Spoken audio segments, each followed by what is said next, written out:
Hola, ¿cómo estás? Bienvenido o bienvenida a esta clase. Are you tired of sounding like a gringo in Spanish?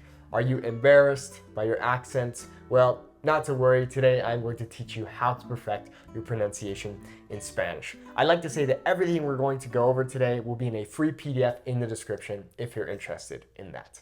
So, why do people reply to you in English when you go and you speak in Spanish with them? The number one reason is not because your grammar isn't fine tuned enough or your overall Spanish isn't advanced enough.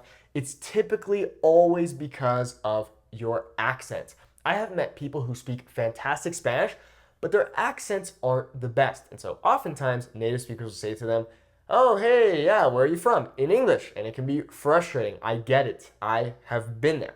But if you don't know who I am, I have been learning Spanish for the past 10 years now, and native speakers oftentimes confuse me to be a native speaker. No, he's Mexican, I think.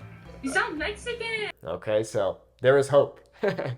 So, the number one most important thing if you want to perfect your pronunciation in Spanish is to get down the vowel sounds. Okay, so I've written 5 different words here that we're going to practice. Now, the vowels are the same in Spanish as they are in English. Of course, the only difference is the pronunciation.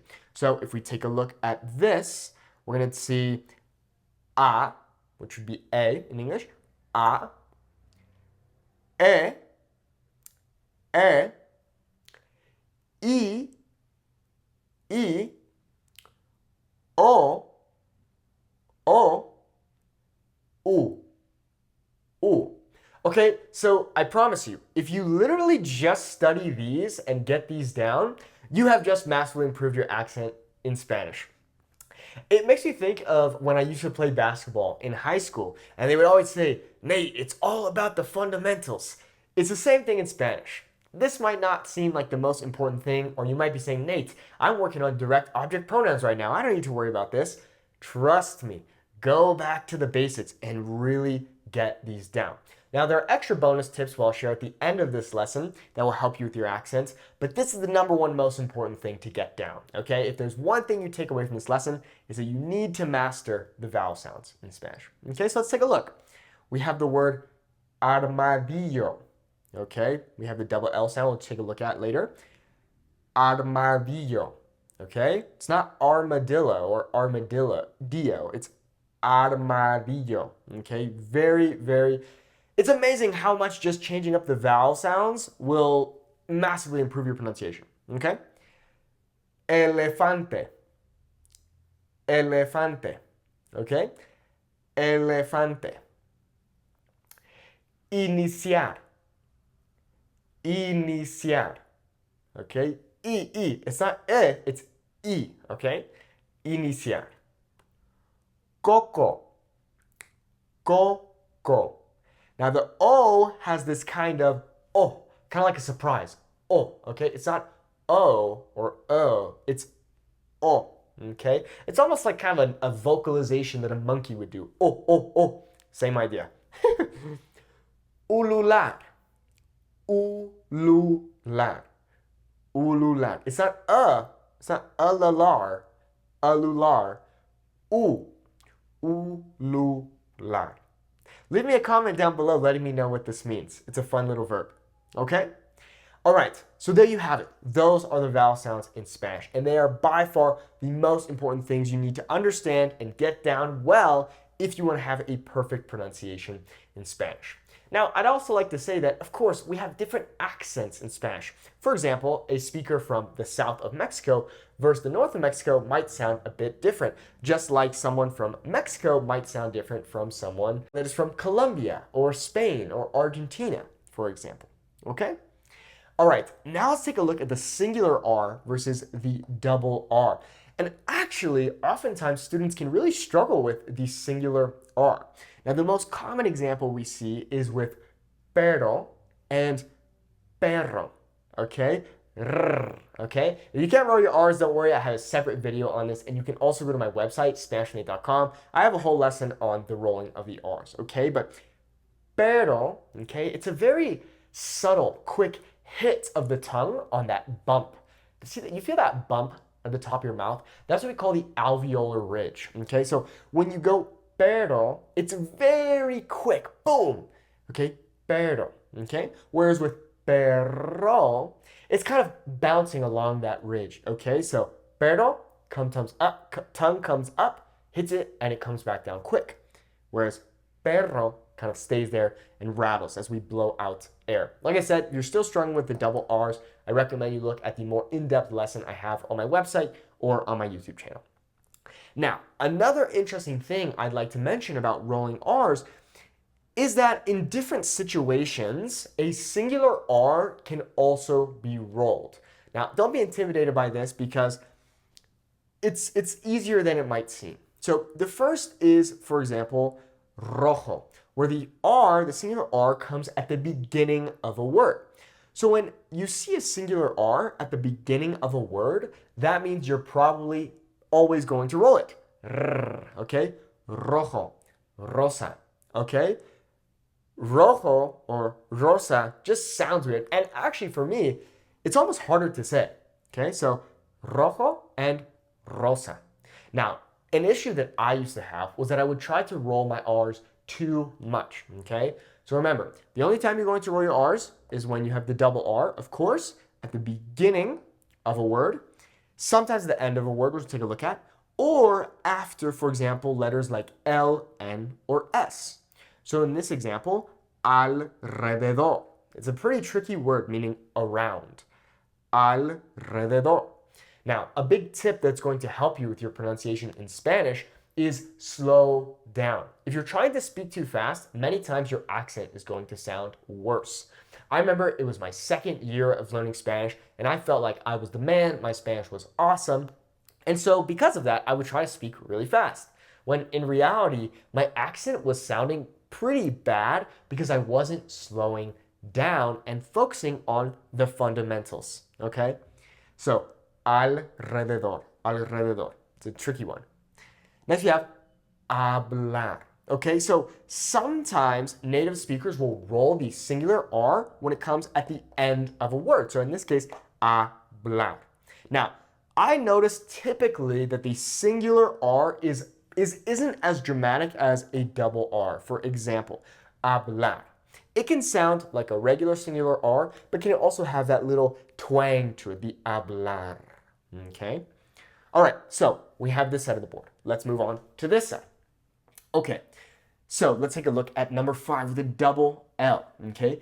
A double L in Spanish makes a Y sound in English. Okay, so pollo. Okay, pollo. Or llamar. Llamar. Now, it's interesting because in different countries, sometimes this double L makes a sh sound. Okay, so for example, it's very common in Argentina, instead of saying pollo, we will say pollo or chamar. Now, personally, I don't speak like this because I speak a more Mexican Spanish. And I would say the best rule of thumb is to just go with the Y sound. Of course, if you would like to learn that sh sound, totally fine, right? I always tell students, at the end of the day, we learn Spanish because we want to connect with people and we want to have fun. So make it fun. If you like the sh sound, go for it, okay? But I do the Y sound. Pollo, llama. Okay, remember, we're really focusing on those vowel sounds as well. Okay, so it's not pollo, it's pollo. Okay, o, okay, pollo. Okay, now here is an interesting one, and many students ask about this. The B versus the V sound in Spanish. Now, when a word is started with a V in Spanish, oftentimes to my ear, it sounds like a V. So, vivir, for example. However, I always tell my students, the best rule of thumb is that B and V both make the same sound, okay? B and V both make the same sound. So for example, we have the word biblioteca. Biblioteca, okay? It makes a normal B sound like it does in English. Now we have the V's. Instead of saying vivir, we would say vivir, okay? Now, I personally think that the V doesn't sound as strong as the B sound. So be beard, okay? It's more of a vivir. Okay, it's a little bit softer. But that is something very important to get down. Okay, so it's not vivir, it's vivir. Okay, now, if there are any native speakers watching this video, I would love to hear your thoughts on the difference between B and V in Spanish. Okay, next we have Z. The Z in Spanish makes an S sound in English, okay? So the letter Z is zeta, okay? And it is not zapato. It is zapato, okay? Zapato or zarzamora. Leave me a comment down below if you know what this word means. Zarzamora. Okay, we have shoe. What does this word mean? I'll give you a hint. It's a kind of berry. The word mora meaning berry. Okay, zarzamora. Okay, so not zarzamora, it's zar. Okay, zarzamora. Okay, next let's take a look at accents. Now, sometimes in Spanish, accents do not affect the pronunciation of a word. For example, if we have the word se and se, okay? Se would be a pronoun, whereas se comes from the verb saber, meaning yo sé, I know. Now, if we write se without an accent, it is just that pronoun. Whereas we have se with an accent, that basically just tells us in writing that it is not the other se. And the only way we can tell the difference in speech is due to context. Context clues are everything in Spanish. Okay, so let's take a look at these examples. We have the word papa, we have the word papa. Okay, two very different things. Papa meaning potato, and papa meaning dad or father. Now, typically, the native emphasis on a word in Spanish will fall on the second to last vowel, okay, which in this case would be the a here. This is the second a, the first a. Whereas when we add the accent, now the emphasis is changing because we have the accent, so we have papa instead of papa, okay? Another interesting example of this is camino versus camino, okay? Two different things. Camino means path or way. Notice how on the second to last vowel, which in this case is E, we have the natural emphasis. And because it's the natural emphasis, we don't need to put an accent mark over it. Now, when we have camino, where we've now added an accent, this now becomes he walked, or she walked, or you, usted, walked. Okay?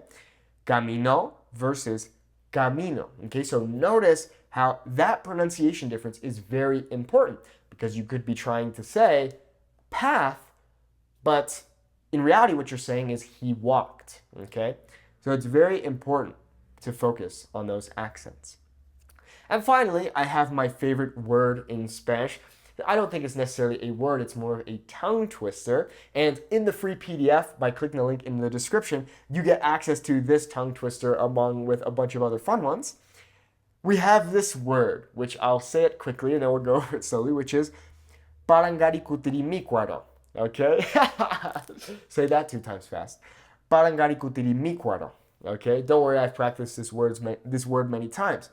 But the reason I put it here is because 1, I want you to have fun, and 2, because I want you to focus on the pronunciation of the vowels. Remember, it's not paran or gare or cut, for example. Focus on the vowel sounds. And like I said, a good tip for you is to slow down when speaking. That's going to massively improve your pronunciation. So we have parangarikutirimicuaro. Okay, let's go through it really slow. We have paran, gari, kuti, ri, mi, cuaro. Parangari, kuti, ri, mi, cuaro. Notice how the little accent is there, and that's why it's mi instead of me. It's very subtle, but it does change it. Parangari, kuti, ri, mi, cuaro. Leave me a comment down below if you're able to say this fun tongue twister. Like I said, check out the free PDF. It has a bunch of resources for you going over all of this and a ton of tongue twisters like parangarikutirimicuaro for you to practice. If you have any questions for me, feel free to leave me a comment down below. You can also send me an email at support@SpanishWithNate.com. Like I said before, you can also check out my website, SpanishWithNate.com, where I offer you a bunch of other resources. And check out the free PDF. I hope it helps you. Bueno, muchas gracias por ver el video y espero que tengas muy buen día. Hasta luego.